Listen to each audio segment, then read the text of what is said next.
ನಾಡಿನ ರಾಜಧಾನಿ ಬೆಂಗಳೂರು ನಿರ್ಮಿಸುವುದರ ಮೂಲಕ ಕನ್ನಡಿಗರ ಹೃದಯದಲ್ಲಿ ಚಿರಸ್ಥಾಯಿಯಾಗಿ ಉಳಿದಿರುವ ನಾಡಪ್ರಭು ಕೆಂಪೇಗೌಡರು ಅವರ ತವರು ನೆಲ ಮಾಗಡಿಯಲ್ಲಿ ಅವರ ಕಲಾಪ್ರಜ್ಞೆಗೆ ಸಾಕ್ಷಿ ಎಂಬಂತೆ ಶ್ರೀ ಸೋಮೇಶ್ವರ ದೇವಾಲಯವನ್ನು ನಿರ್ಮಿಸಿದ್ದಾರೆ. ಹೌದು, ಬೆಂಗಳೂರು ನಿರ್ಮಾತೃ ಕೆಂಪೇಗೌಡರ ಸ್ವಂತ ಊರು ಬೆಂಗಳೂರಿನಿಂದ 50 ಕಿಲೋಮೀಟರ್ ದೂರದಲ್ಲಿರುವ ಮಾಗಡಿ.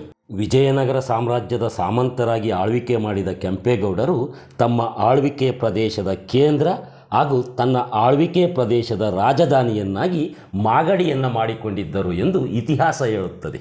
ಇದಕ್ಕೆ ಸಾಕ್ಷಿಯಾಗಿ ಕೆಂಪೇಗೌಡರು ಮಾಗಡಿಯಲ್ಲಿ ಕಟ್ಟಿಸಿದ ಕೋಟೆ ಹಾಗೂ ಸೋಮೇಶ್ವರ ದೇವಾಲಯ ಇದೆ. ಬ್ರಿಟಿಷ್ ಇತಿಹಾಸಕಾರ ಹಾಗೂ ಶಾಸನ ತಜ್ಞ ಬಿ. ಲೂಯಿಸ್ ರೈಸ್ ಉಲ್ಲೇಖಿಸಿರುವಂತೆ ಈ ಮಾಗಡಿಯ ಸೋಮೇಶ್ವರ ದೇವಸ್ಥಾನವನ್ನು 1569ರಲ್ಲಿ ಎರಡನೇ ಕೆಂಪೇಗೌಡರು ನಿರ್ಮಾಣ ಮಾಡಿಸಿದ್ದಾರೆ.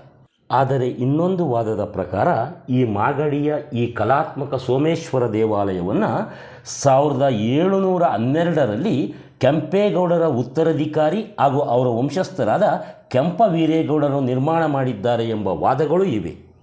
ಆದರೆ ಜನಪದರು ಮಾತ್ರ ಈ ಸುಂದರ ಸೋಮೇಶ್ವರ ದೇವಾಲಯವನ್ನು ಸ್ವತಃ ಕೆಂಪೇಗೌಡರೇ ನಿರ್ಮಿಸಿದ್ದಾರೆ ಎನ್ನುತ್ತಾರೆ.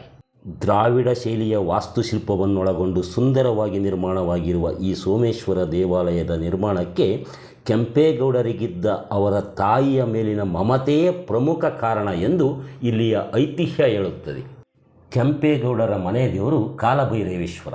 ಹೀಗಾಗಿ ಅವರ ತಾಯಿ ತಾವು ಕಂಚಿ ಹಾಗೂ ಕಾಶಿ ಯಾತ್ರೆಗೆ ಹೋಗಬೇಕು, ಕಾಶಿ ವಿಶ್ವೇಶ್ವರನ ದರ್ಶನ ಮಾಡಬೇಕು ಎಂದು ಬಯಸುತ್ತಾರೆ. ಹಿಂದೆ ಕಾಶಿಗೆ ಹೋದವರು ಹಿಂತಿರುಗಿ ಬರುತ್ತಾರೆ ಎಂಬ ಖಾತ್ರಿ ಇರಲಿಲ್ಲ. ಹೀಗಾಗಿ ವೃದ್ಧ ತಾಯಿಯನ್ನು ಕಾಶಿಗೆ ಕಳಿಸಲು ಹಿಂದೇಟು ಹಾಕಿದ ಕೆಂಪೇಗೌಡರು ಋಷಿಮುನಿಗಳು, ಪಂಡಿತರು ಮತ್ತು ವಿದ್ವಾಂಸರೊಂದಿಗೆ ಚರ್ಚಿಸಿ ತಾಯಿಗೆ ಕಾಶಿ ಯಾತ್ರೆಯ ಪುಣ್ಯ ದೊರಕಿಸಲು ಮಾಗಡಿಯಲ್ಲಿ ಈ ದೇವಾಲಯವನ್ನು ನಿರ್ಮಿಸಿದರು ಮತ್ತು ಕಾಶಿಯಿಂದಲೇ ಸಾಲಿಗ್ರಾಮ ಲಿಂಗ ತರಿಸಿ ಪ್ರತಿಷ್ಠಾಪಿಸಿದರು ಎಂದು ಐತಿಹ್ಯ ಹೇಳುತ್ತದೆ. ಈ ದೇವಸ್ಥಾನದಲ್ಲಿರುವ ಶಾಸನವೊಂದು ಕ್ರಿಸ್ತಶಕ 1712ರಲ್ಲಿ ಇಮ್ಮಡಿ ಕೆಂಪೇಗೌಡ ಹನುಮಾಪುರದ ಶಿಲ್ಪಿ ಮುನಿಯಾಭೋವಿ ಮತ್ತು ತಂಡದವರನ್ನು ಕರೆಸಿ ಸ್ಥಳೀಯವಾಗಿ ದೊರೆಯುತ್ತಿದ್ದ ಕೆಂಪು ಮಿಶ್ರಿತ ಕಲ್ಲನ್ನು ಬಳಸಿ ಈ ಸುಂದರ ದೇವಾಲಯವನ್ನು ನಿರ್ಮಿಸಿದರು ಎಂದು ಆ ಶಾಸನ ತಿಳಿಸುತ್ತದೆ. ಸಾಮಾನ್ಯವಾಗಿ ನಮಗೂ ನಿಮಗೂ ಎಲ್ರಿಗೂ ಗೊತ್ತಿರುವಂತೆ ದೇವಾಲಯಗಳೆಂದರೆ ಅವು ಪೂಜಾ ಸ್ಥಳಗಳು, ದೇವಾಲಯಗಳೆಂದರೆ ಅವು ಧಾರ್ಮಿಕ ಕೇಂದ್ರಗಳು ಅಷ್ಟೇ. ಆದರೆ ಈ ಮಾಗಡಿಯಲ್ಲಿರುವ ಸೋಮೇಶ್ವರ ದೇವಾಲಯ ಕೇವಲ ಪೂಜಾ ಸ್ಥಳ ಆಗಿರಲಿಲ್ಲ, ಧಾರ್ಮಿಕ ಕೇಂದ್ರ ಒಂದೇ ಆಗಿರಲಿಲ್ಲ, ಅದು ಕೆಂಪೇಗೌಡರ ಆಡಳಿತ ಕೇಂದ್ರವೂ ಆಗಿತ್ತು. ಹೌದು, ಕೆಂಪೇಗೌಡರು ತಮ್ಮ ರಾಜ್ಯದ ದರ್ಬಾರು ನಡೆಸುತ್ತಿದ್ದಂತಹ ಒಂದು ಅಜಾರ ಇಲ್ಲಿದೆ. ಅದಕ್ಕೆ ಕೆಂಪೇಗೌಡರ ಅಜಾರ ಅಂತಲೇ ಒಂದು ನಾಮಫಲಕವನ್ನು ಕೂಡ ಅಳವಡಿಸಿದ್ದಾರೆ. ಅವರು ಅಲ್ಲಿಯೇ ಕೂತು ತಮ್ಮ ದರ್ಬಾರನ್ನು ಮಾಡ್ತಿದ್ರು ಅಂತ ಹೇಳಿ ಅಲ್ಲಿಯ ಸ್ಥಳೀಯರು ಹೇಳ್ತಾರೆ. ಅದೇ ರೀತಿ ತಮ್ಮ ರಾಜ್ಯದ ಜನರ ನ್ಯಾಯ ಬಗೆಹರಿಸಲಿಕ್ಕೆ ಅಲ್ಲಿ ಇನ್ನೊಂದು ಮಂಟಪ ಇದೆ.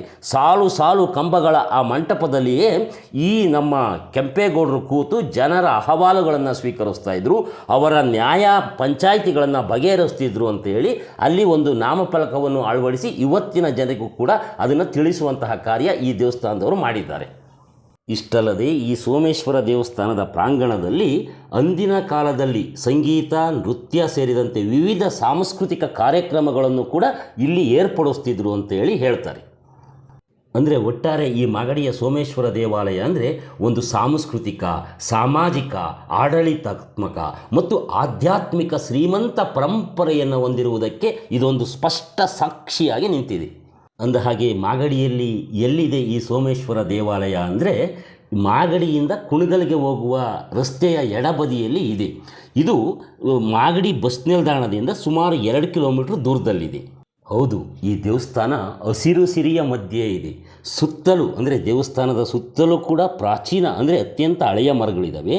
ದೇವಸ್ಥಾನದ ಒಳಾಂಗಣದಲ್ಲಿ ಕೂಡ ಅತ್ಯಂತ ಪ್ರಾಚೀನ ಅಂದರೆ ಅಲ್ಲೊಂದು ಮರ ಇದೆ, 500 ವರ್ಷಗಳ ಹಿಂದೆ ನೆಟ್ಟಿರುವಂತಹ ಈ ಬಿಲ್ವಪತ್ರೆಯ ಮರ. ಹಾಗಂತ ಅಲ್ಲಿ ಬೋರ್ಡ್ ಕೂಡ ಹಾಕಿದ್ದಾರೆ. ಹೀಗೆ ಒಂದು ಹಸಿರನ್ನ ಹೊದ್ದು ಇರುವಂತಹ ದೇವಾಲಯ ಇದಾಗಿದೆ. ಈ ವಿಶಾಲವಾದಂತಹ ಆಕರ್ಷಕ ಸುಂದರ ಸೋಮೇಶ್ವರ ದೇವಾಲಯಕ್ಕೆ 2 ದ್ವಾರ ಬಾಗಿಲುಗಳಿವೆ. ಹಿಂದೆ ಒಂದಿದೆ, ಮುಂದೆ ಒಂದಿದೆ. ಉತ್ತರಾಭಿಮುಖವಾಗಿರುವಂತಹ ದ್ವಾರ ಬಾಗಿಲು ವಿಜಯನಗರದ ಹಂಪಿಯ ವಿರೂಪಾಕ್ಷ ದೇವಾಲಯದ ಮಾದರಿಯಲ್ಲಿದೆ. ಈ ದೇವಸ್ಥಾನದ ಗರ್ಭಗುಡಿ, ಮಂಟಪ, ಹಜಾರ ಸೇರಿದಂತೆ ವಿವಿಧೆಡೆಯಲ್ಲಿರುವ ವಿವಿಧ ರೀತಿಯ ಕಂಬಗಳು ಅತ್ಯಾಕರ್ಷಕವಾಗಿರುತ್ತವೆ. ಈ ಕಂಬಗಳ ಮೇಲೆ ಉಬ್ಬು ಶಿಲ್ಪಗಳನ್ನು ಕೆತ್ತಲಾಗಿದೆ. ನೀವಿಲ್ಲಿ ನೋಡ್ತಿದ್ದೀರಲ್ಲ, ಇದೊಂದು ಅಂತಹ ಮಂಟಪವಾಗಿದ್ದು, ಈ ಮಂಟಪದಲ್ಲಿಯೇ ಕೂತು ಈ ಕೆಂಪೇಗೌಡರು ನ್ಯಾಯ ತೀರ್ಪುಗಳನ್ನು ಕೊಡ್ತಿದ್ರು ಅಂತೇಳಿ ಅಲ್ಲಿ ನಾಮಫಲಕವನ್ನು ಅಳವಡಿಸಲಾಗಿದೆ. ಅಲ್ಲದೆ ಇದೇ ಮಂಟಪದಲ್ಲಿ ನೃತ್ಯ ಸಂಗೀತ ಕಾರ್ಯಕ್ರಮಗಳು ನಡೀತಿದ್ದವು ಅಂತೇಳಿ ಅಲ್ಲಿಯ ಸ್ಥಳೀಯರು ಹೇಳ್ತಾರೆ. ಇಲ್ಲಿಯ ಕಲ್ಲು ಕಂಬಗಳ ಮೇಲೆ ದೇವತೆಗಳು, ಮಾನವರು, ಪಕ್ಷಿಗಳು, ಪ್ರಾಣಿಗಳು, ಹೂವುಗಳನ್ನು ಕೆತ್ತಲಾಗಿದೆ. ಹಾಗೆ ಕೆತ್ತಿರುವ ಒಂದು ಮಾನವ ಶಿಲ್ಪವನ್ನು ಕೆಂಪೇಗೌಡರು ಅಂತ ನಾಮಫಲಕವನ್ನು ಅಳವಡಿಸಿ ತೋರಿಸಲಾಗಿದೆ. ಈ ಸೋಮೇಶ್ವರ ದೇವಾಲಯದ ಗರ್ಭಗುಡಿಯಲ್ಲಿ ಕಾಶಿಯಿಂದಲೇ ತರಿಸಿದ ಸಾಲಿಗ್ರಾಮ ಲಿಂಗವಿದ್ದು, ಆ ಲಿಂಗಕ್ಕೆ ಅಭಿಷೇಕ ಮಾಡಿದ ತೀರ್ಥಪ್ರಸಾದವನ್ನು ಸ್ವೀಕರಿಸಿದರೆ ಅಕಾಲ ಮೃತ್ಯು ತಪ್ಪುತ್ತದೆ, ಸರ್ಪದೋಷ ನಿವಾರಣೆಯಾಗುತ್ತದೆ, ಜಲಕಂಟಕ ನಿವಾರಣೆಯಾಗುತ್ತದೆ, ಮಾಟ ಮಂತ್ರದ ಪ್ರಭಾವ ನಿವಾರಣೆಯಾಗ್ತದೆ ಅಂತ ಹೇಳಿ ಭಕ್ತರು ನಂಬಿದ್ದಾರೆ. ಗರ್ಭಗುಡಿಯ ಮುಂಭಾಗದಲ್ಲಿ, ಅಂದರೆ ಆ ಶಿವಲಿಂಗದ ಮುಂಭಾಗದಲ್ಲಿ ನಂದಿಯ ವಿಗ್ರಹವನ್ನು ಪ್ರತಿಷ್ಠಾಪಿಸಲಾಗಿದೆ. ಈ ನಂದಿಯ ಕೆತ್ತನೆ ಕೂಡ ಅತ್ಯದ್ಭುತವಾಗಿದೆ. ಅಂದರೆ ಈ ನಂದಿಯ ವಿಗ್ರಹಕ್ಕೆ ಕೊರಳ ಗಂಟೆಯನ್ನು, ಹಣೆಯ ಗೆಜ್ಜೆಯನ್ನು ಮತ್ತು ಸರಪಳಿಯನ್ನು ಸೂಕ್ಷ್ಮ ಕೆತ್ತನೆಯ ಮೂಲಕ ನಿರ್ಮಿಸಲಾಗಿದೆ. ಈ ದೇವಸ್ಥಾನದಲ್ಲಿ ಹಲವಾರು ಕಂಬಗಳಿದ್ದಾವೆ. ಆ ಹಲವಾರು ಕಂಬಗಳ ಮೇಲೆ ವಿವಿಧ ರೀತಿಯ ಕೆತ್ತನೆಗಳನ್ನು ಮಾಡಲಾಗಿದೆ. ಈ ಮಧ್ಯೆ ಒಂದು ವಿಶೇಷವಾದ ಕಂಬ ಕೂಡ ಇದೆ.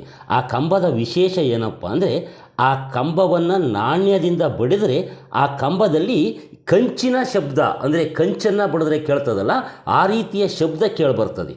ಇದೇ ಸೋಮೇಶ್ವರ ದೇವಾಲಯದ ಆವರಣದಲ್ಲಿ ಬೇರೆ ಬೇರೆ ದೇವರುಗಳು ಕೂಡ ಇದ್ದಾವೆ. ಅಂದರೆ ಭ್ರಮರಾಂಬಿಕೆ, ಪರಶುರಾಮ, ಗಣೇಶ, ಸತ್ಯನಾರಾಯಣ ಸ್ವಾಮಿಯ ದೇವಾಲಯಗಳು ಇದ್ದಾವೆ. ಅಂದರೆ ಇದೊಂದು ದೇವಾಲಯಗಳ ಕಾಂಪ್ಲೆಕ್ಸು, ದೇವಾಲಯಗಳ ಸಂಕೀರ್ಣ ಅಂತಲೇ ಹೇಳ್ಬೋದು. ಪ್ರತಿ ವರ್ಷ ರಥಸಪ್ತಮಿಯ ದಿನ ಸೋಮೇಶ್ವರನ ರಥೋತ್ಸವ ನಡೀತದೆ. ಸಾವಿರಾರು ಭಕ್ತರು ಆಗ ಸೇರ್ತಾರೆ. ಮತ್ತು ಮಹಾಶಿವರಾತ್ರಿಯಲ್ಲಿ ವಿಶೇಷ ಪೂಜೆಗಳು ಕೂಡ ನಡೀತಿರ್ತವೆ. ಅದೇ ರೀತಿ ಕಾರ್ತಿಕ ಮಾಸದಲ್ಲಿ ಲಕ್ಷ ದೀಪೋತ್ಸವ ಕೂಡ ಇರ್ತದೆ. ಆದರೆ ಭಕ್ತರು ಮತ್ತು ಪ್ರವಾಸಿಗರು ಯಾವಾಗ ಬೇಕಾದರೂ ಹೋಗಿ ನೋಡಿ ಈ ದೇವಸ್ಥಾನವನ್ನು ಕಣ್ಣು ತುಂಬಿಕೊಳ್ಬೇಕಾದಂತಹ ಒಂದು ಒಳ್ಳೆಯ ದೇವಸ್ಥಾನ ಇದಾಗಿದೆ. ಆದರೆ ನಾವು ಈ ದೇವಾಲಯವನ್ನು ಬರೀ ಒಂದು ಧಾರ್ಮಿಕ ಕೇಂದ್ರವನ್ನಾಗಿ, ಆಧ್ಯಾತ್ಮಿಕ ಕೇಂದ್ರವನ್ನಾಗಿ ಮಾತ್ರ ನೋಡದೆ, ಇದೊಂದು ಆಡಳಿತ ಕೇಂದ್ರವಾಗಿತ್ತು ಅನ್ನೋದನ್ನು, ಇದೊಂದು ಸಾಂಸ್ಕೃತಿಕ ನೆಲವೀಡಾಗಿತ್ತು ಅನ್ನೋದನ್ನು, ಮತ್ತು ಈ ಸಾಮಾಜಿಕ ಸಾಮರಸ್ಯಕ್ಕೆ ಸಾಕ್ಷಿಯಾಗಿತ್ತು ಅನ್ನೋದನ್ನು ಕೂಡ ನೋಡ್ಬೋದಾಗಿದೆ. ನೋಡಿ, ಕಂಚಿನ ಶಬ್ದ ಬರುವಂತಹ ಕಂಬ ಇದು, ಹಾಗಂತ ಅಲ್ಲಿ ಬೋರ್ಡನ್ನು ಕೂಡ ಅಳವಡಿಸಿದ್ದಾರೆ. ಒಟ್ಟಾರೆ ನನಗಂತೂ ಕೂಡ ನಮ್ಮ ನಾಡಪ್ರಭು ಕೆಂಪೇಗೌಡರು ಕಟ್ಟಿಸಿದಂತಹ ಈ ಸೋಮೇಶ್ವರ ದೇವಾಲಯದ ಪ್ರಾಂಗಣ ತುಂಬ ಸುಂದರವಾಗಿ ಮನಸ್ಸಿಗೆ ಮುದವನ್ನು ಕೊಡ್ತು, ಸಂತೋಷವನ್ನು ಕೊಡ್ತು. ನಿಮಗೂ ಕೂಡ ಆ ಸಂತೋಷವನ್ನು ಈ ದೇವಸ್ಥಾನ ಕೊಡ್ತದೆ ಅಂತೇಳಿ ಭಾವಿಸಿದ್ದೀನಿ. ಸಾಧ್ಯವಾದರೆ ನೀವು ಮಾಗಡಿಗೆ ಹೋದಾಗ ತಪ್ಪದೆ ಹೋಗಿ ಬನ್ನಿ. ಈ ವಿಡಿಯೋ ನಿಮಗೆ ಇಷ್ಟವಾಗಿದ್ದರೆ ಅದಕ್ಕೆ ಮುಂಚೆ ಒಂದು ಲೈಕ್ ಮಾಡಿಬಿಡಿ. ಮತ್ತು ಈ ನೀವು ನೋಡುತ್ತಿರುವ ನೇಟಿವ್ ನೆಸ್ಟ್ ಯೂಟ್ಯೂಬ್ ಚಾನಲ್ಗೆ ಇನ್ನೂ ಸಬ್ಸ್ಕ್ರೈಬ್ ಮಾಡ್ಕೊಂಡಿಲ್ಲ ಅಂದರೆ ಈಗಲಾದರೂ ಸಬ್ಸ್ಕ್ರೈಬ್ ಮಾಡ್ಕೊಳ್ಳಿ. ಮತ್ತು ಈ ವಿಡಿಯೋ ಬಗ್ಗೆ ನಿಮಗೆ ಅನಿಸಿದ್ದನ್ನು ಕಾಮೆಂಟಲ್ಲಿ ತಿಳಿಸಿ.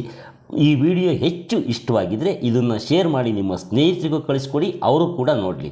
ಈವರೆಗೆ ಈ ವಿಡಿಯೋ ನೋಡಿದ ನಿಮಗೆ ನಮಸ್ತೆ ನಮಸ್ತೆ ನಮಸ್ತೆ ನಮಸ್ತೆ.